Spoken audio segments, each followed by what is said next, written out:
Radhe Radhe dear aspirants welcome back to our channel. तो पिला माने पंचायत एग्जीक्यूटिव ऑफिसर व पीओ को नहीं गोटे इंपोर्टां नोटिस आसी। तो नोटिस रे कौन उल्लेख रही आसतु यही वीडियो माध्यम आम संपूर्ण भाव में आलोचना करवा। तो यही नोटिस आमर government of Odisha Panchayati Raj and drinking water department रु 17 जनवरी 2026 रे समस्त डिस्ट्रिक्टर कलेक्टर मानक पाखु पठा जाइछि। तो सब्जेक्ट एथिरे कौन रही देखंतु। सब्जेक्ट एथिरे रही submission of requisition to the Odisha subordinate staff selection commission through online mode for filling of the vacant post of PO through direct recruitment. तो यह माने होची पीओ पद पे Odisha subordinate staff selection commission माध्यम डायरेक्ट रिक्रुटमेंट करने जिला अनुसार वैकेंसी देवाक कहुଯାଇଛି।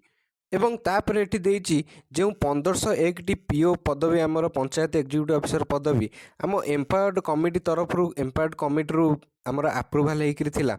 तो ताकू केमती फिलअप करा जिवो से वैकेंसी फिलअप करने पे एठी कहुଯାଇଛି।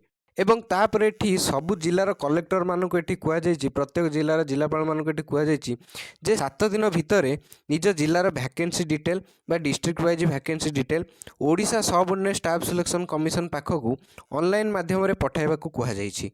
एवं यही जो डायरेक्ट रिक्रुटमेंटा पंचायत एग्जीक्यूटिव ऑफिसर बा पीओ सर्विस रूल 2021 अनुसार करा जिवो। तो पिला माने 1501 टी पीओर पदवी पंचायत एग्जीक्यूटिव ऑफिसर पदवी आसवाक जाउची।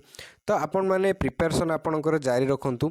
यार संपूर्ण selection process as written syllabus संपूर्ण सिलेक्शन प्रोसेस विषय मु आउ एक सेपरेट वीडियो नै आसी। आपण सेही वीडियो रे संपूर्ण भाव में क्लियर हो जिवे डिटेल्स बुझिकरी आपण क्लियर हो जिवे। एवं एथिरे केउ जिल्ला रे केतोटी पदवी आपणकर अछि से सब एथिरे मेंशन करा जाइछि। आपण एथुरु निजे देखिकरी आपण पढि परिबे केउ जिल्ला रे केतोटी पदवी आपणकर खाली अछि। एवं यही नोटिस टी मु आम टेलीग्राम चैनल और व्हाट्सएप चैनल रे शेयर कर दूची। आम टेलीग्राम चैनल और व्हाट्सएप चैनल लिंक आम डिस्क्रिप्शन में दे देछि वीडियो डिस्क्रिप्शन में दे देछि। आपण माने चाहिए सेतरु क्लिक करी आम चैनल रे जॉइन हो पारिबे।